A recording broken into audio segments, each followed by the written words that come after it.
Good afternoon, everyone, and welcome to the live session for EO New Delhi GSEA 2021. On this live, we host industry leaders, startup mentors, successful entrepreneurs, and angel investors. Entrepreneurs Organization is a global not-for-profit organization. EO is a high quality support network of over 14,000 like minded people, like minded leaders basically from across 61 different countries. Every year, EO conducts the Global Student Entrepreneurship Awards, which is a premium global competition for students who own and operate a business while studying back in college or university.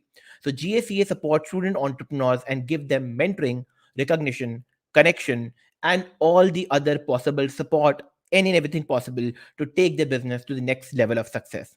I'm your host, Dilnawaz Khan, and I'll be hosting this live for you today.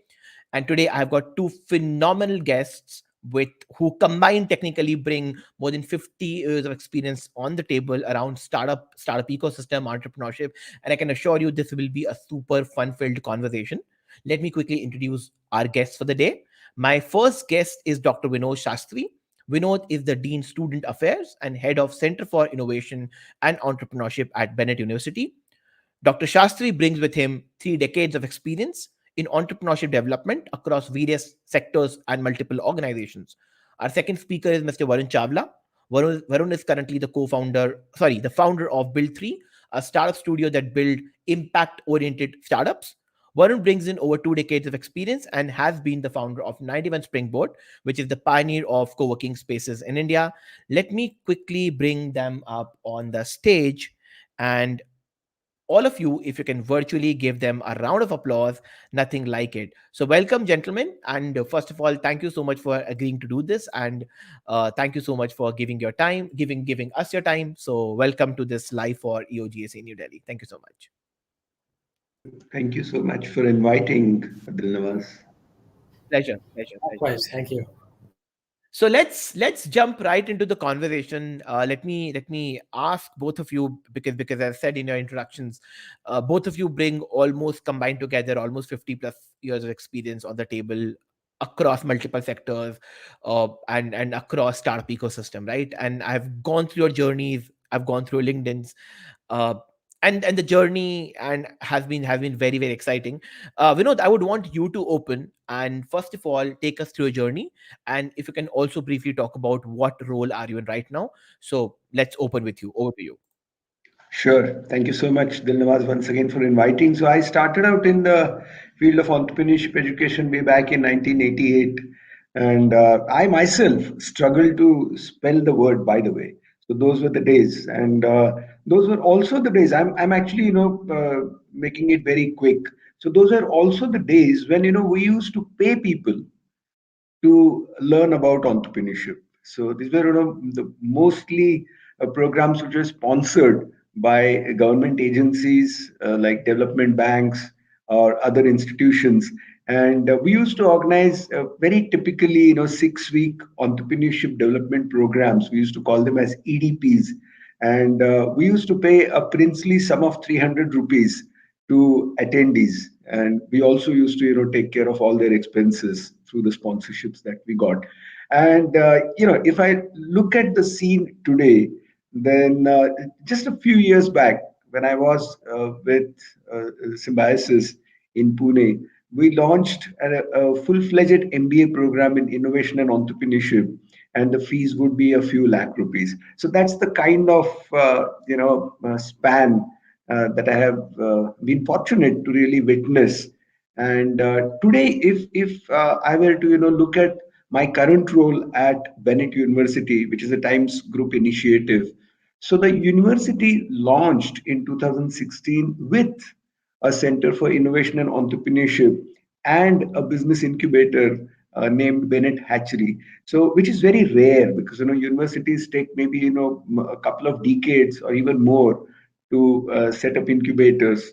So today we speak of an entrepreneurial culture. We speak of entrepreneurship in the air at the Bennett University campus. So that's the kind of span that we have seen. So my role essentially at Bennett University has been to build that entrepreneurial culture on the campus and then build that pipeline of startups. And of course, the activities include academic courses, but more importantly, the mentorship and networking support to the student entrepreneurs.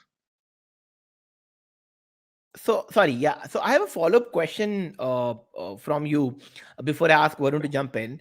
So are Sure. you a academician at heart or are you an entrepreneur at heart? I'm a generalist at heart, Dilnawaz. So, both are covered in that. I do academics because that's what brings the bread. But definitely, I'm definitely a startup enthusiast, if I may call myself as that. Sure. Because it's rare somebody speaking with so much of passion about entrepreneurship back in a university person. So that's pretty exciting, and I'm sure we'll jump more into talking about Banner Hatchery and other things. Meanwhile, Varun, let me come to you. I have kind of known you almost for a decade now, although you don't remember me. And I hold no grudges because I know you have been one of the faces of Indian startup ecosystem, and the kind of work you have done by building 91 and other things has been pretty phenomenal. For all those who don't know you, take us through your journey. You started, I think I was reading a profile from Goldman Sachs and a finance background guy, then coming into ecosystem and now into investments and building a venture studio. Very, very exciting journey. Take us through it, and what are you up to now? Over to you. I think I've been doing this for nearly 2 decades, as you said. I think my journey started in 2005. Post college, I joined Goldman Sachs. I came from a middle class Punjabi background. I aspired to build wealth. I wanted to get the highest paying job in college. So I joined Goldman Sachs. I was doing equity research, basically overpaid journalists that can do maths. Enjoyed that in New York, helped them set up their office in Mumbai, enjoyed it over there, helped set up their Mumbai offices, their front office after the JV with Kotak ended. So thoroughly enjoyable, lots of learning, crazy hours. But at some point, the soul said, you know, don't just work for money, do something else. Work for something that has more meaning. So, come 2005, I started to look for that meaning, and shortly thereafter, had a really good chat with my dad when he said, "You know, you have no dependents, you have your own savings, and I'll let you live in my house for free. So, what are you thinking?" I quit within a week. I went down the entrepreneurial path. I've done at this point 8 startups since that day, in very different things, from services businesses to technology businesses to what we today call startups, which were funded, went up and down the funding roller coaster, the founder breakups and makeups, hiring hundreds of people, building products that worked, then pivoting and building products that building products that don't work, then pivoting and building products that do work. So sort of been through all of that, learned a ton, and now basically figured that अब थोड़ा बुढ़ा हो गया हूँ, उतनी energy नहीं है. So can I package the information and experience, knowledge, connections, and a little bit of money that I have and channel it to entrepreneurs and help them in their journey, especially if they're building things that are going to change the world for better. I think there's many entrepreneurs still trying to build purely for profit. At Build 3, we'd like to build slightly different startups that are actually building with a purpose. Of course, they are for-profit companies, but they're building for a purpose. And we're hoping that purpose is making the planet a better place, making it a better place for humans to live, improving human minds, improving human bodies. Those are some of the outcomes that we're excited about. So, yeah, that's been my journey, and this is where I am. Amazing. I'll in fact, give both of you enough space to talk more about your individual works and current focuses, because I'm sure it'll help tons of people, and even a lot of people are going to watch this later on. It's going to definitely help them. So Vinod, I'll come to you. So my next question to you is, let's now go a little deep into what you guys are doing. You run an incubator called Bennett Hatchery at Bennett University. Typically, it's a very different kind of a setup when it comes to academic incubators back in institutions in universities. So, one, talk about the vision, talk about the facilities. talk about why you started it. Give us a background, like what are you guys up to, and why do you even think incubators are required at a college level? So take us through that journey. It's a very open-ended question, so feel free to navigate accordingly. Feel free to take us ups through the ups and downs. Yeah, so I want to understand what you are doing as of right now, and highlight the incubator and that bit. Over to you. Sure. I'll try to keep it as short as I can. But when I joined Bennett University, basically, as I said, I'm from Pune and never really worked in the north. In fact, almost all my life I worked in Pune. So what brought me to a place like Greater Noida, of all the places, from a place like Pune, was this vision. So the vision existed at the Bennett University. I mean, when the university was conceived, it was conceived with this thing in mind that it's going to be an innovation and entrepreneurship focused university. And that's how I was quite kind of identified and kind of handpicked, if I may, say that, and brought there. And so I was completely sold over, looking at that vision, because all my life I have had to struggle for that space for entrepreneurship on academic campuses in particular. So I had to fight for maybe a core course in entrepreneurship. I have had to fight for a core course early on in an MBA program, and not like in the last semester when the kids already have their placement letters in their hands. So I've always had to struggle for it. And here was a university that was giving it all on a platter. And the vision was that we expose everybody to entrepreneurship education, irrespective of whether they ever thought of entrepreneurship as a career choice. So the whole approach was that of looking at entrepreneurship as a mindset, as a life skill. And that's what really attracted me to this university. And it was a huge magnet, that very vision. And right up my alley as well, if I may call it as that, because that's precisely what I wanted to do in life. And so what we do in terms of the actual operations is we expose all the students, virtually all the students at the university, to entrepreneurship education, as I said. So they have to undergo entrepreneurship education either through a core courses or through electives. And today, as I said, even earlier I mentioned it, I can put my hand on my heart and say that there's entrepreneurship in the air at Bennett University. So having said that, it's only obvious that some of these guys would want to actually do startups, and it's a residential campus. It's away from the main hub of the city. So if they don't get that support right there on the campus, then we are leaving them high and dry. So you motivate them, you inspire them, you create that feeling that they want to do startups. And then if you don't provide that support right there on the campus, then that's not right. So the incubator is required. And that's what we had right from day one, by the way, because there were students who joined Bennett University who chose it because of the entrepreneurship focus. That's why the incubator exists. So do you also cater to the college students, or do you also cater to people from outside? Like, how's the structure? Like, who can apply? And also briefly, if you can talk about the kind of programs you run, that'll be great for the audience to understand. Yeah, as I said, our programs are primarily for our students, and these are core courses, that's mandatory courses for a majority of the students. And for the rest, these are elective courses. So these are primarily academic courses. These are not courses meant for outsiders, really. These are for our own students. They may be from engineering, management, law, media. We also have liberal arts now, and we have an independent school of computer science engineering. So all these students are our primary customers. So we are more focused towards them.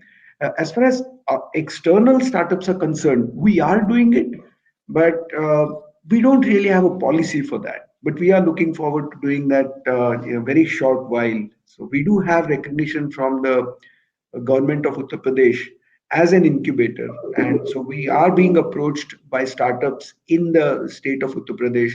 So it's just a matter of time, when we start supporting those startups as well. But primarily at the moment, it's our own student entrepreneurs. So this is amazing. I think I'm so glad to see that colleges have now started picking up entrepreneurship as a full time, like a career, and the way you're teaching students. I think it's great to hear about that. And I'm sure students would also find it very exciting that other than that how the traditional mindset used to work, that either you become an engineer or become a doctor or do an MBA. Now they have a full time, full time, like they have an opportunity now to pursue entrepreneurship as a career full time, and if not nothing else, I'm a firm believer that if you don't become an entrepreneur, ultimately you become a better professional. Varun, this brings me to you. I think the last line resonates your journey completely. You were a professional, then you said, "To hell with it. Let me get into the startup field and then experiment. You know, keep on experimenting and do tons of experiments." What are you doing right now at Build Three? Startup studio is a term, is a word. A lot of people have not heard in ecosystem. It's not that popular. It's more of a Silicon Valley, West Coast, East Coast kind of a terminology. And now startup studio has suddenly become little popular in the country, and people are hearing about it. So tell us a little more about what is a startup studio, what are you doing at Build 3, and how can or how are you supporting the entrepreneurs as of this point in time. Yeah, so over to you. Super. So, a startup studio, like you said, it is a newer concept. It is not fully new. Like if you were to take an incubator and take an accelerator and take a VC fund and sort of mishmash them all together, you end up with a startup studio. So the term is still ambiguous, just like one accelerator is different from another accelerator, one incubator is different from one. A startup studio also, they all vary. I'll tell you what ours does. Ours focuses on providing four pieces of value. The first one is knowledge, primarily through workshops. The second one is connections, so connecting to mentors and people who are functional sectoral experts and or experienced entrepreneurs, providing an amazing space and environment and a community that they plug into where there are other entrepreneurs and they can learn from. And finally, some cash, because that's the fuel to build your startup. So these are the four things that we commit to. And we don't come on in the format of a director or an advisor or just an investor. We come on in the format of a co-founder. We are your institutional co-founder who's going to be there with you every single day, building that startup with you. So me and my team of 6 people today sit down with our founders. We only work with a handful. We only work with 4 companies to date, and we don't think it'll ever be a very large number because then we can't go deep. So we sit down with these founders every day, understanding their challenges, supporting them by being hands-on, whether it means providing a connection or helping them with a hiring mechanism or helping them figure out how to build a sales deck, or if they're trying to raise their next round of capital, opening 3 doors, or you want to document your processes and train your staff on it, help them do that. So everything we're willing to go hands-on and actually help with. So a founder never feels it's this lonely journey and I have to figure out everything myself. And to be honest, we found the first 4 companies and their founders that we're working with are really enjoying it, and that feedback's been very positive and heartening. So touch wood. So the thought that we came up with a year and a half ago is starting to play out. Awesome. My next question is open to both of you, and it will build upon what you just said. So, Varun, let's continue with you. Uh, are you sector agnostic, or are there any specific sectors you're looking for? I'm just asking you this question because a lot of people, maybe post once you start promoting this live, will be coming to you, or would want to reach out to you. Are you sector agnostic, or is there any specific sector you look for? Of course.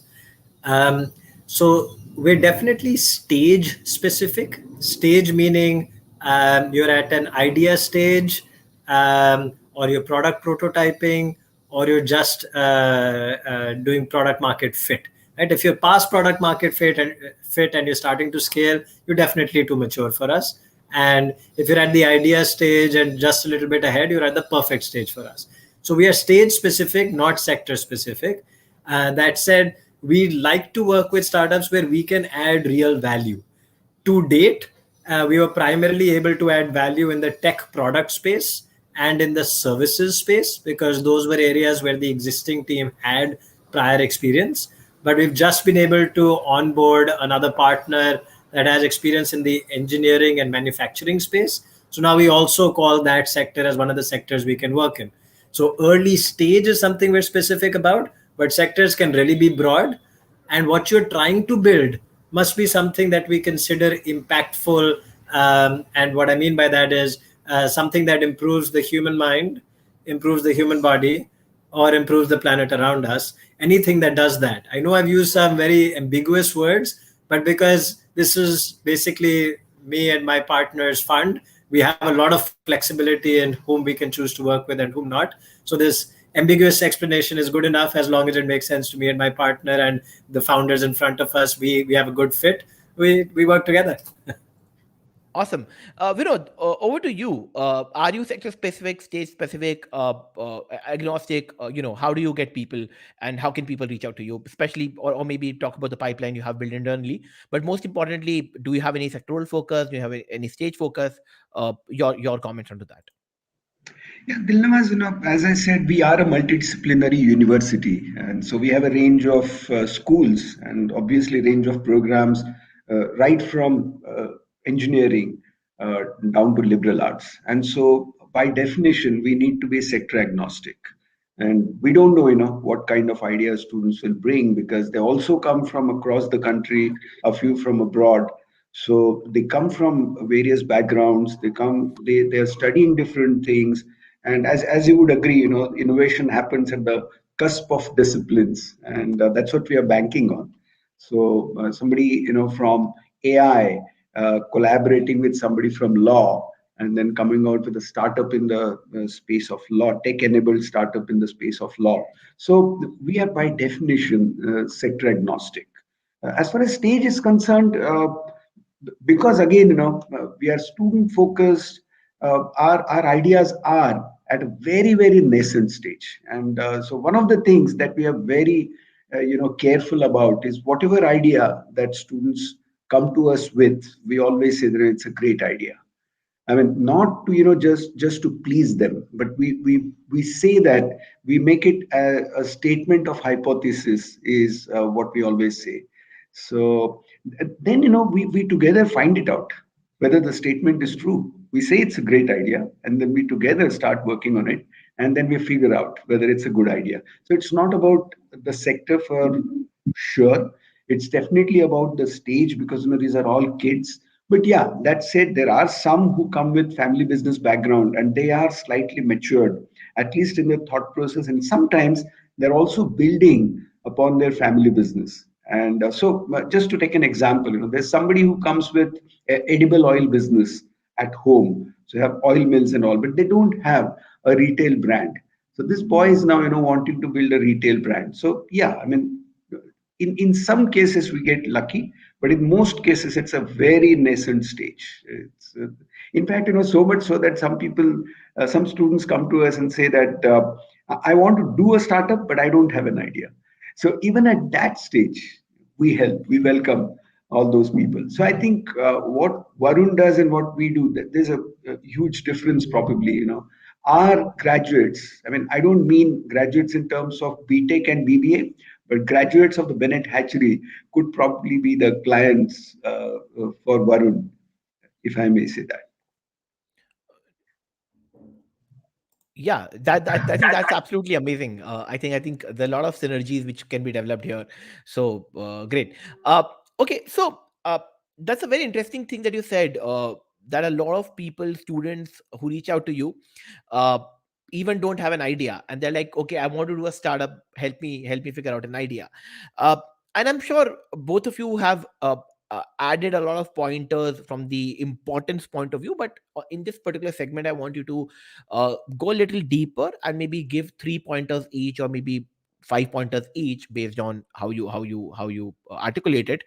uh, what do you think is a so what Vinod, I'll come to you first. What do you think is the role of incubator, especially academic incubator, in building startups out of a college or a university? So what do you think is the role, and what is the importance? Can you specifically, maybe if somebody is noting it down, what are 3 things where you guys add value? Can you talk about that quickly?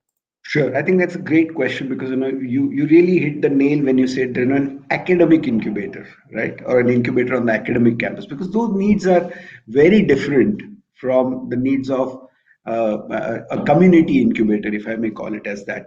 So the first and foremost, as I said, is if they come to us even without an idea, then we should be entertaining them. So I think that's the most critical thing, that we need to be available, we need to be approachable, and we need to be positive to them. That's the first thing.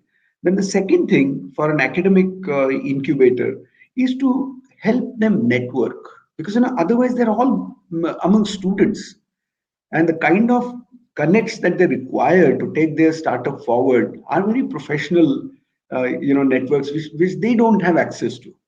So even at an individual level, even at our personal levels, we need to be extremely well networked, and we should be in a position where we can just pick up the phone and tell somebody that hey, I'm putting you in touch with this guy, and please speak to him or her. So that's extremely important for us. And the third thing, because we being academic institutions, we may not have funds of our own. So, academic institution runs on the basis of students' fees, right? So it doesn't make sense to give back a part of the fees, and it's never going to be enough. So the third piece is connect with the angel funders. So these are the three things. First, be absolutely positive. The second is to help them network with people, maybe domain experts, because we ourselves are sector agnostic. But we obviously, that doesn't mean that we know everything, and that's why we are sector agnostic. We don't know anything, in fact, and so we need to connect them to the right people. And the third one is access to angel funding. So these are the three pieces, I would say, Dilnamaz. Very interesting and very insightful. Thank you so much for those comments. Varun, I'll jump directly to you. Three things you believe Yeah. and you think were incubators. So let me broaden it up for you. Incubators, as Vinod said, community incubators, non-academic incubators, domain incubators, startup studios, venture studios. Where do they add value? See, being all of us have been entrepreneurs or are entrepreneurs, and it is a very lonely journey and you need a lot of support. If you think you can build a company alone, I think it's almost impossible. So your comments, where do you think incubators, startup studio, venture studios add value, and what are those three critical things where you add value? Over to you, Varun. Super. So if I was to say the three things that I think that an organization like ours can deliver to a founder, first is speed, the time that it takes for them to discover product market fit or fail and pivot and get on that journey again. I think we substantially increased the rate of that. So we saved overall time. This becomes important because typically founders have a certain amount of capital they've put away or a certain amount of time that they've said that they will put aside to give this opportunity a shot, after which they will go to something a little bit more stabler, maybe a job at another startup or maybe an MNC, right? So we add time. The second one is quality. Whenever you're building anything, the person's typically got an instinct or initial data. But can we connect them with 10 more customers? Can we connect them with two people who are experts in that sector? Can we connect them with a couple of founders who are at the same stage of the journey and are facing similar problems? And all of that information, when imbibed by the founder, can lead to a higher quality in thought, in every action, every process that they implement in their startup. So quality of the business. And the third one is scale. Once everything's been figured out, product market fit's been achieved, and now you're ready to take that rocket ship to the moon, getting them access to the best investor, getting them access to the best teams, getting them access to the best vendors, that's the stuff that is one call away for us. And when we meet that right person, calling a partner at a VC fund or calling somebody who would be the perfect executive team member for this startup is very, very easy for us. And that's how we'd help them grow that little bit faster, have that faster growth curve that potentially they would have on their own. So these are the three things that I would say. Save them time. Everything will happen a little bit faster. Everything will happen a little bit better quality. So things will be just a little bit more solid. And whatever they were going to achieve on their own, we think now it'll be a little bit bigger, maybe many X bigger, but definitely a little bit bigger. Awesome. Uh, I have a fun question for both of you now. I was thinking, or it was not the part of my plan, but because we have spoken about so many serious things, let's make it a little fun for the audience. Uh, and I'm sure you guys, both of you individually, hear a lot of pitches, meet a lot of guys, keep on interacting with so many first time, early stage, without idea guys. Uh, Tell me one bizarre idea each one of you have been pitched. One thing which was one of the like craziest, call it crazy or call it stupid. I don't want to coin a word here, but tell me a bizarre idea you have been pitched by one of the founders. No names required, but something you found really funny or really silly, or you think there's a lack of knowledge or lack of information, or there was a lot of misconception when he came to you with that idea. So Vinod, you take it first. Talk about a fun or a bizarre idea you've been pitched. I wouldn't, call it as fun or bizarre, but yeah, I mean, impractical is what I would really say. It was yesterday, coincidentally, and so there is this student of ours, who has a jewelry business, a family business, a jewelry business in Jaipur, and so he is thinking of, renting out jewelry. I mean, we of course, already know renting out of dresses and all that kind of stuff. But he has come out with this idea of renting out jewelry. And I said, I mean, one of the things that immediately came to my mind was, what if even one of those pieces was, not returned or whatever. So I wouldn't really call it as bizarre or the fun. But yeah, I mean, certainly I thought it was quite impractical. I mean, you can't be sending a guard around along the person who is wearing it, and how do you even keep track? So that's what I would say. Great. This was Varun, yesterday, by the way. sorry, Varun, your take on this one.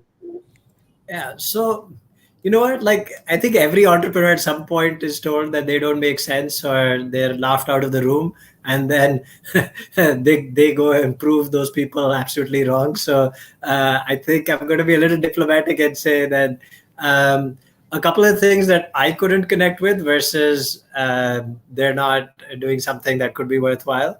But one of them was where I'm a very operations focused person. I need to be able to see A, B, C, D before I get to Z.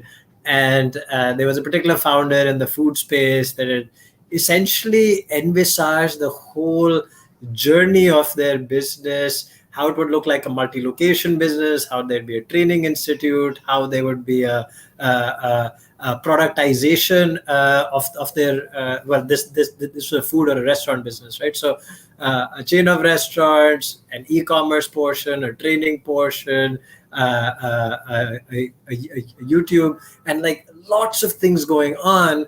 But all of this came at a point like probably 5 years too soon because they were still at a paper napkin level and trying to pitch this massive end goal, which I was really excited about the end goal. But I wanted to see somebody who on day one was thinking about, hey, brick by brick, step by step. Otherwise, how are we going to get to that Eiffel Tower or that Trump Tower or whatever it is, right? So that was one over there. And another one that, again, I think it's a great idea or a great small business. This was a person running basically a community center for activism. And you various people who are influential or passionate about different areas of thought would be able to call this their safe space and present over here, and people could come and listen to them. And while I think the idea is kind of cool, I don't think from any angle they had a revenue model or they could consider it venture fundable, right? So if you take money, people forget that the money is not free. You have to find a way to repay that money. So whatever you do with the money, you have to build on top of it to a financial level where you can sort of give back. Now, that was something that I felt completely absent here. And again, I think we had really great conversations with the founder, helping them understand this, and they got it by the end of it. But there is still a large gap because people read mass media, your stories and your Ink 42s and your VC circles, and they paint a certain picture. But at the ground level, there's several steps that a founder has to learn themselves. And folks like us seem to be supporting founders in that journey. I'm happy to do it, but there is a lot of work to be done at the ground level. Amazing. So I'll now come on to the intent why I asked you that question. The idea was not to make fun of anybody. Everybody's into this journey of learning. I have pitched stupid ideas to people, and literally they have laughed on my face. The reason I asked you this question is because my next question is on key challenges and lessons, right? Which is very, very important. uh, Both of you bring in so much of experience and you talk to so many founders day in day out. That's the part of your job, right? I would say that's the primary role that you play, listening to pitches, talking to founders, brainstorming, ideation. In your opinion, in your experience, in your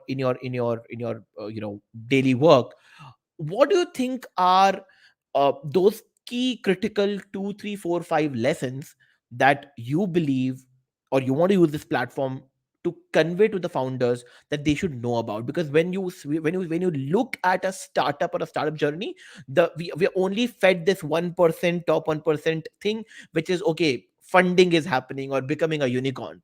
But then the failure stories, the learnings, the hardships, nobody wants to talk about all of that, right? And therefore, when a first time enthusiastic potential founder walks into the room, he has got a very different perception about entrepreneurship. I have been I've been meeting so many people who I remember back in 14, 15 used to say, I want to start up because I saw pictures, and then it changed to I want to do a startup because I saw Silicon Valley.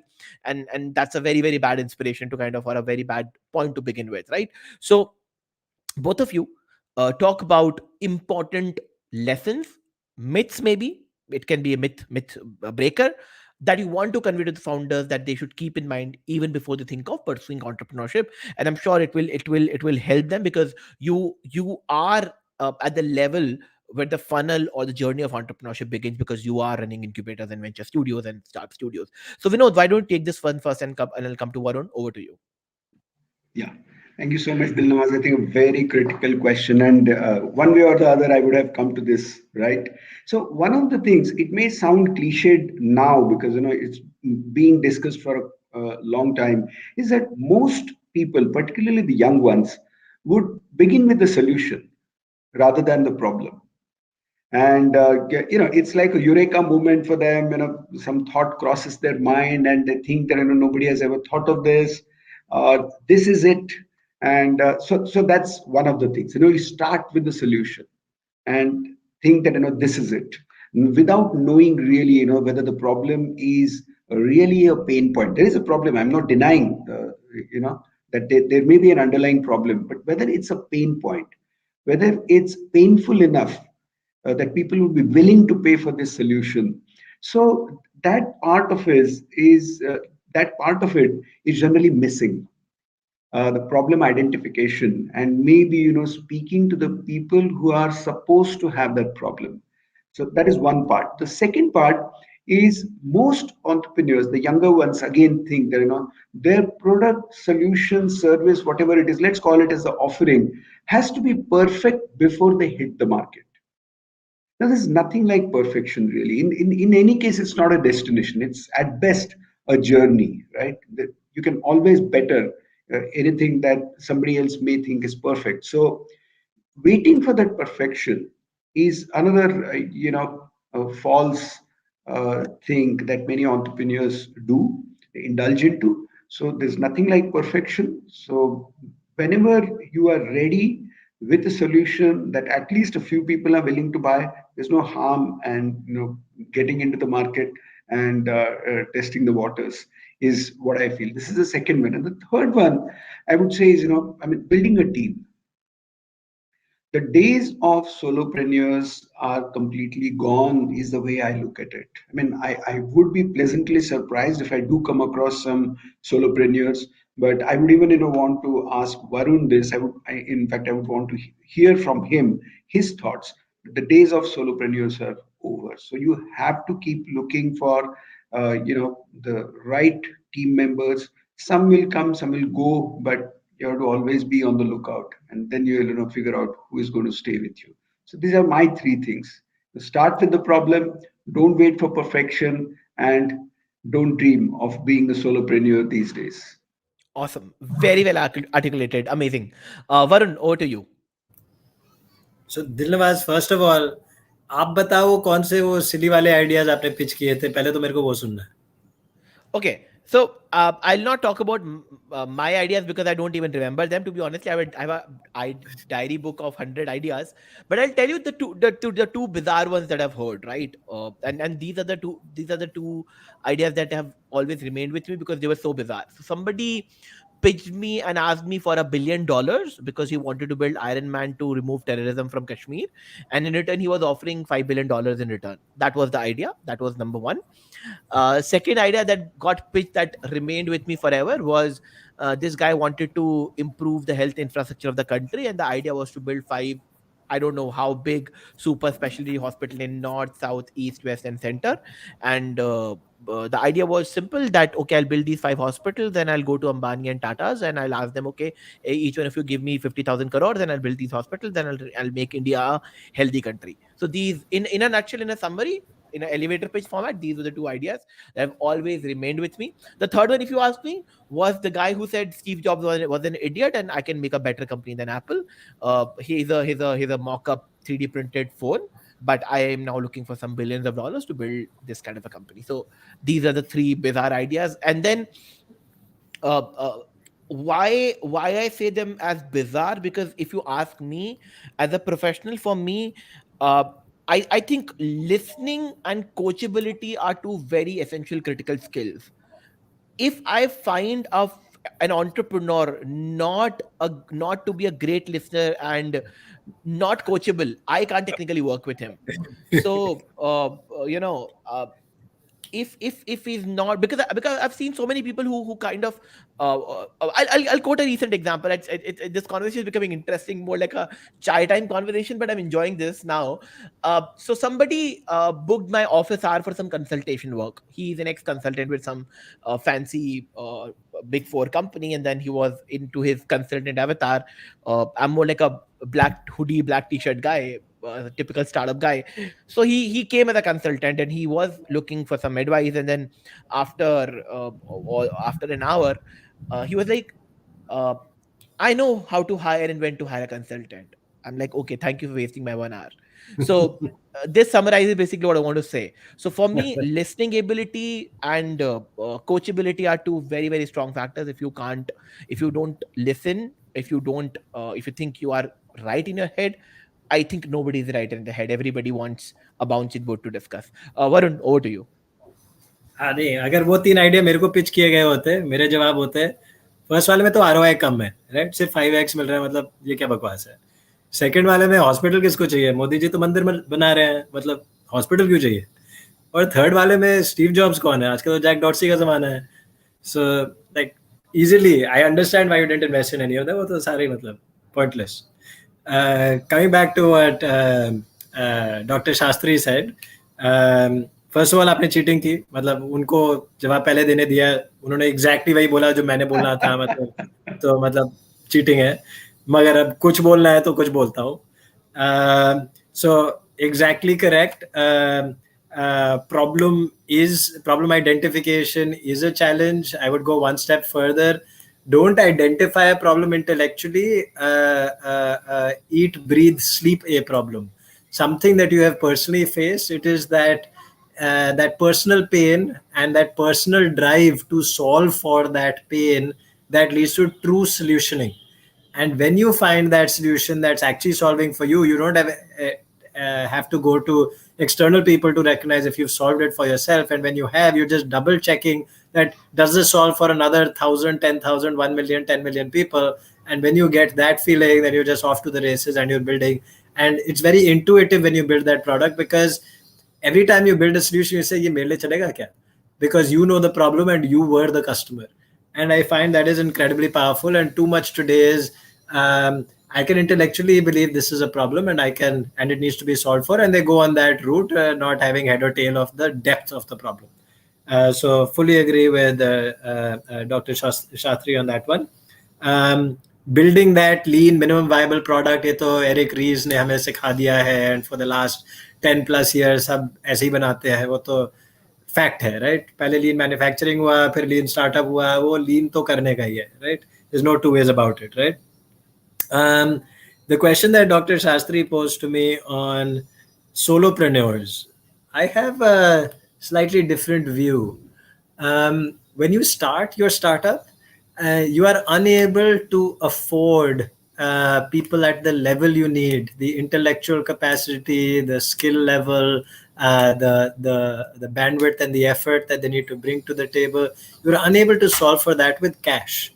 So you need to solve for it with um, uh, oh yeah, you need to solve for it with babies clearly, but you need to solve for it with camaraderie. Get friends, family, other people who you know really well onto your startup team, and they're the ones who are going to help you solve it.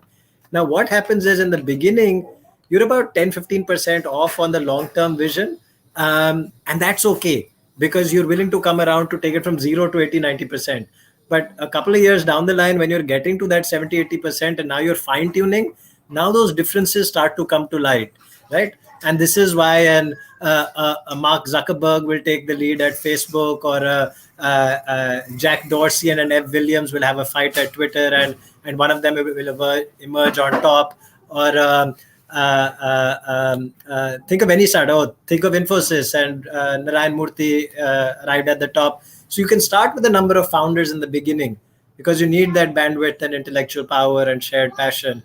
But as things get precise, you need the leadership and the clarity of one person. And if you're even 10% apart, things start to break down. I've observed that several times upfront myself. And which is why when we designed Build 3 as an institutional co founder to work with startups, we said we're going to go on this journey with you probably for the first couple of years, and then we'll start to fade away into the background because you'll then have the skills and the foundation to take it yourself. And that's a feature and not a bug that we sort of trail off after some time. So very interesting insights from both of you. I think, and the beauty of startup world is nobody's right and nobody's wrong. Everybody can be right and wrong at the same time. In fact, I have a third opinion based on the solo founder thing. I am somebody who believes there's nothing called a solo founder. You definitely need co-founders, but then I also believe startup is not a democracy. It's you have to define the alpha, and if you haven't defined the alpha, you don't know who's going to take the shot. And if you don't know who's going to take a shot, whether right or wrong, then you're just playing along. So I think and I'm, again, as I said, I'm enjoying this bit because I think these are three different perspectives about founders, co-founders, and how to build the team. And people can take away whatever they feel is right or what works out for them. I think what works out for you, should adopt that particular practice. So great insights there, gentlemen. Thank you so much for that. We're coming at the end of the session. Yeah, Vinod, please go ahead. Okay, because after your perspective, I'm reminded of an old interview of Mr. Narayan Murthy by Pranay Roy. This was a part of a TiECon in Mumbai way back, I think in 2008 or so. And that time, Dr. Pranay Roy asked Mr. Narayan Murthy that, you are all, I mean, such high flyers, all IITians and all that, a team of 7 co-founders. So how did you even manage this team? And he said at that time that, whether it's a company or it's a country, there is one boss. And everybody knew who the boss is. And I still remember the applause. The audience was like something like 1,200 or so, and the applause was deafening. So yeah, I mean, what you said, Dilnawaz, particularly, that reminded me of this Right. particular. No, very, very, very important, because a lot of times when I meet these founders, they're like, in fact, I met a team so interesting where everybody, and these are young kids, like maybe back in college, or maybe one or two get pass outs, and there were around 12 kids, and I'm just calling them kids, and all of them had a C designation. Right. And I was like, okay, what do you guys do? I'm a CEO, he's a CMO, he's a CRO, something, something, something, something. I'm like, who is the guy? Who's the boss? All of us are boss. And I'm like, are you idiots? Abhi 2 दिन बाद तुम बाल नोचकर कपड़े फाड़ोगे एक दूसरे के. That is going to happen. So I think, and I have learned it a hard way. I think I've and it's not a very it's a fact which a lot of people do not quickly agree to. Once they've gone through that journey, they'll realize that just like a movie has a director, just like a team has a captain, a startup needs to define who's the alpha, and if that's not clearly defined, it becomes very very difficult. It's a ship, right? You need to define who the captain is. So we are almost at the end of the closure. I have one or two very important questions for you to answer, and then we'll quickly wrap. uh, my last or second last question to both of you is, maybe Vinod, I'll come to you first, or rather, let me give a chance to Varun this time. But the perspective is going to be different for sure. Uh, you started 91, or you started your entrepreneurial journey when uh, uh, ecosystem was in very early and nascent stage, right? I think you were the first guys to launch a proper co-working in India, I remember. And then, then co-working boom happened in the country, and then incubators were fairly new that time. Accelerators I think India never had an accelerator at that point in time. I'm talking about 11, 12, 13 back in those days. uh, Varun, what are your uh, tips, advice for guys now coming into the enabler role? What do you think people should remember, or people should take care of becoming before becoming an enabler? Because it's a very empathy driven role. You can't just, like Dr. Shastri said, you can't just say, hey, your idea is stupid, and it will not work out. I think that is not how an enabler should function. And you will not and I have this personal grudge with a lot of incubator guys these days, because a lot of them come from a hardcore corporate background, and they don't empathize too much with the entrepreneurs. And empathy is a very critical factor if you have to be on this side of the table, because without that you'll not be able to support that guy, right? So your take on this, uh, and talk specifically from the general incubator point of view, and then I'll come to Dr. Shastri to take his comments on academic incubators. But if you can talk about what should new incubator managers, new incubators, new venture studios, startup studios, even VCs should keep in mind before getting into the space. No, perfect. Thank you for bringing up that question. Um, the West, where I think it's a fairly developed industry, it's existed for almost half a century, probably more than half a century, to be honest. I think they've gone through a cycle where they've recognized that just because they have capital is not the only reason why they have value, and they need to develop many more facets in terms of their offerings, in terms of being valuable. In India, I think we're still at the earlier stages. So the last few years, I would say really 5 in my mind, has seen a boom in capital availability, and everybody is writing checks, whether they're angels or whether there's now these hundreds of funds everywhere, accelerators are sprouting up, etc., etc. And many are still capital centric. I think what's very, very important, as you rightly said, is recognizing you need to offer more than just money. In my mind, that is a lot of information, high quality information, information that comes from experience, and not information that is hypothetical or is bookish. You need to be able to offer a broad array of networks, because how much knowledge can exist within you or your team? Probably just a very small amount, given the amounts of scenarios that exist in today's world and what a startup can encounter. So you need to have a large amount of networks that you can also bring to the table. But this is what you give. What you rightly said was empathy, and let me call that the way you deliver all of these benefits, right? The money, the knowledge, or the networks. In my mind, we use a term at Build 3 called the Sherpa mentality. We're not the mountain climber, you are. We celebrate you and your journey. We've been there and done that a few times before, but we are in service to you. So we'll help you in whatever way we can to make your journey successful. So we're here in service of you. So that has to be the mentality, and that has to be the approach. Just because we're writing the check, we're not the boss, we're not senior, we're not more powerful. Even we have so many things to learn. So we have to discard all of those, and as I get there, nanga ho jao. And now we're equals, we're starting at a basic level, we just have different sets of experiences who can support each other on this journey. That's sort of that approach. And I think that's where we need to get to, and I'm pretty sure we will. But that's a journey that has to happen across the ecosystem. Awesome. Great input. Vinod, over to you.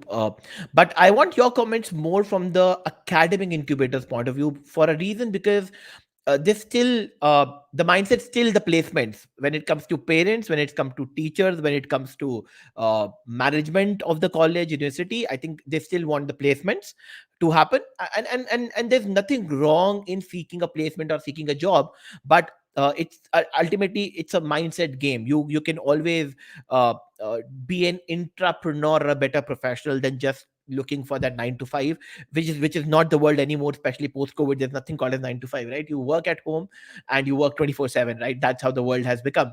Your comments, your suggestions, uh, and learnings maybe for academic incubators, managers are going to see it, professors are going to see it, especially if you can comment on the mindset. Over to you.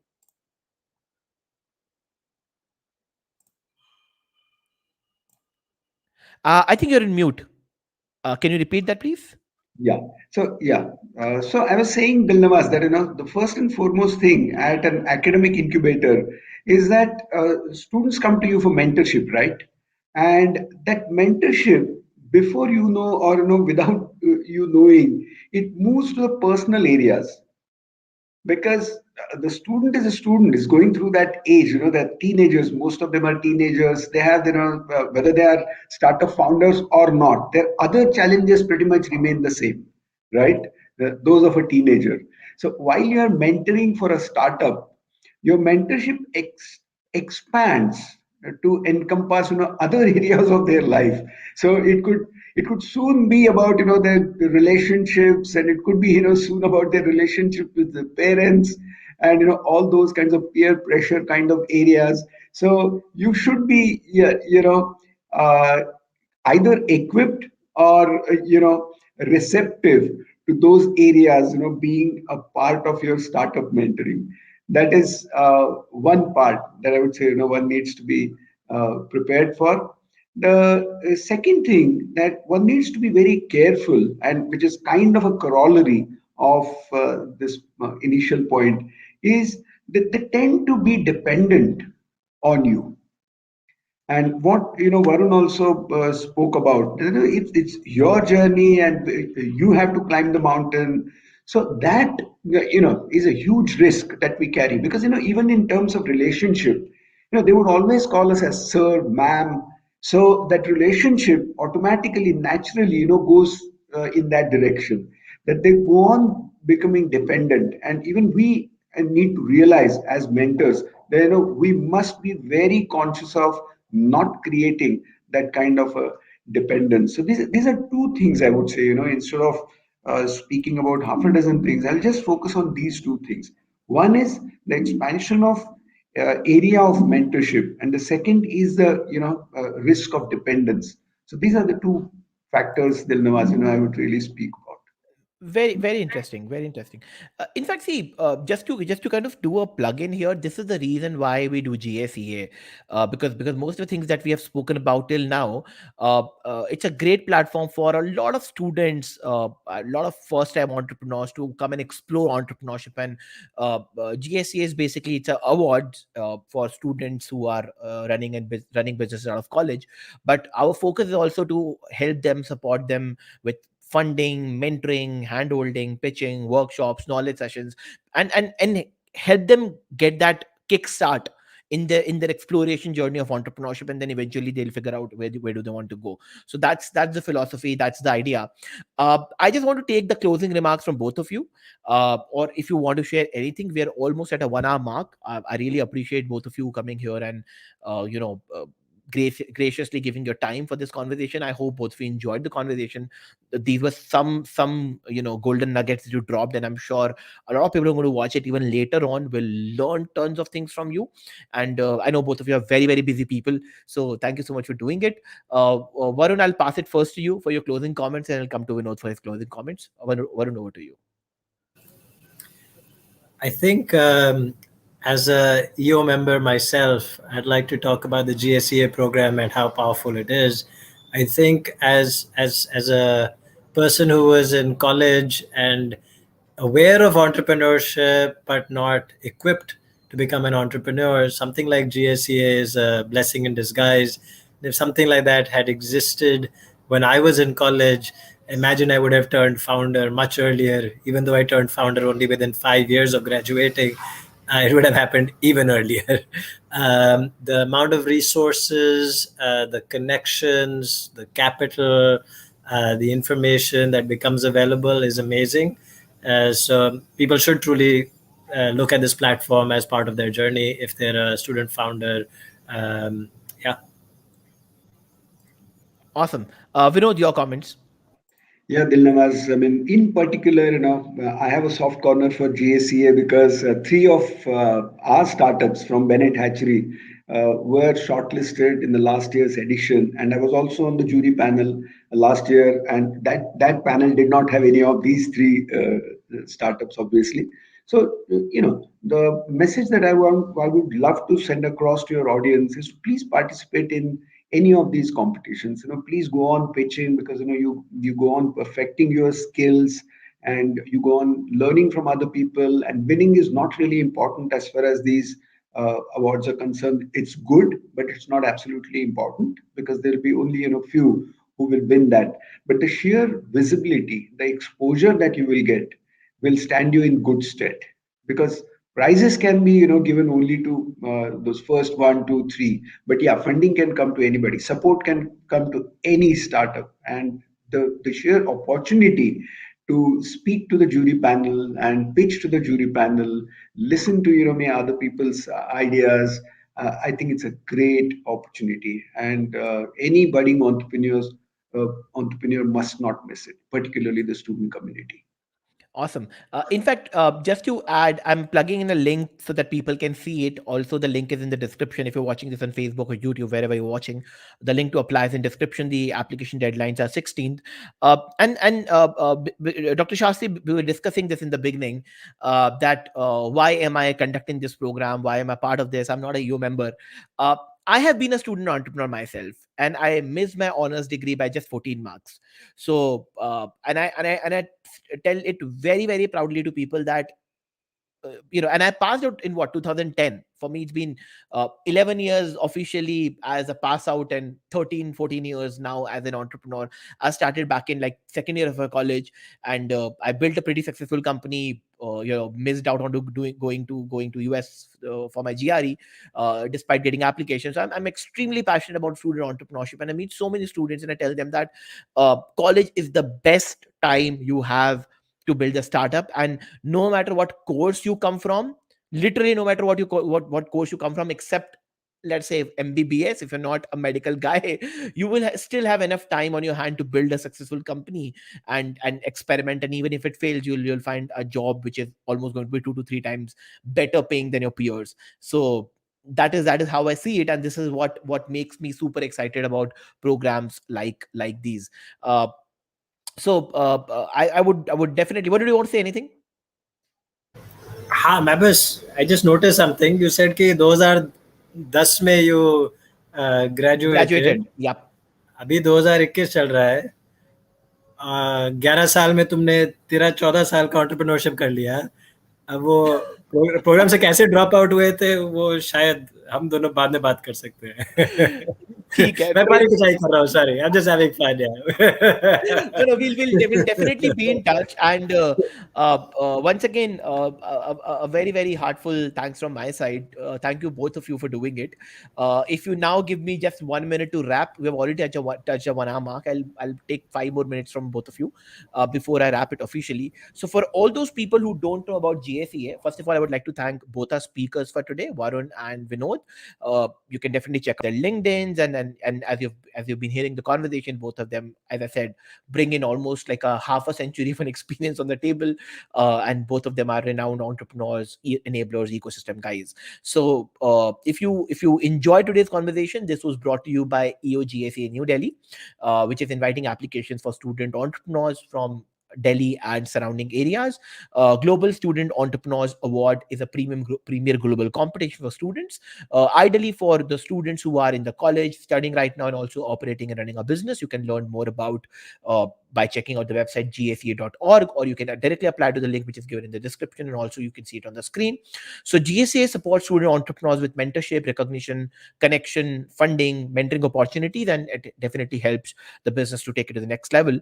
At the global finals, which again happens at the global level every year, students compete for a total prize money of $50,000 in cash, wherein the first winner takes away $25,000, and then consecutively $10,000 and $5,000. And there are additional prizes for social impact business, innovation driven business, and there's something called as lessons for the edge.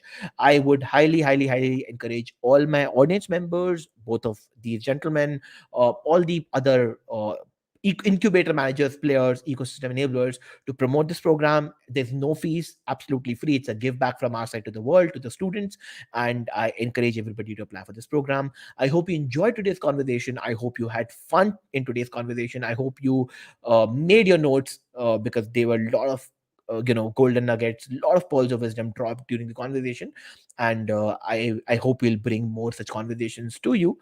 I'm Dil Nawaz. I'm signing off for this conversation for EO New Delhi GSEA, and I will see you folks in the next live. In fact, I'm hosting one live today evening at 9 p.m., or maybe tomorrow, not sure with the time, but I will let you know. That will be the AMA. With that, thank you so much. I'm Dil Nawaz signing off from this live, and take care, everybody. Have a great weekend, and bye bye.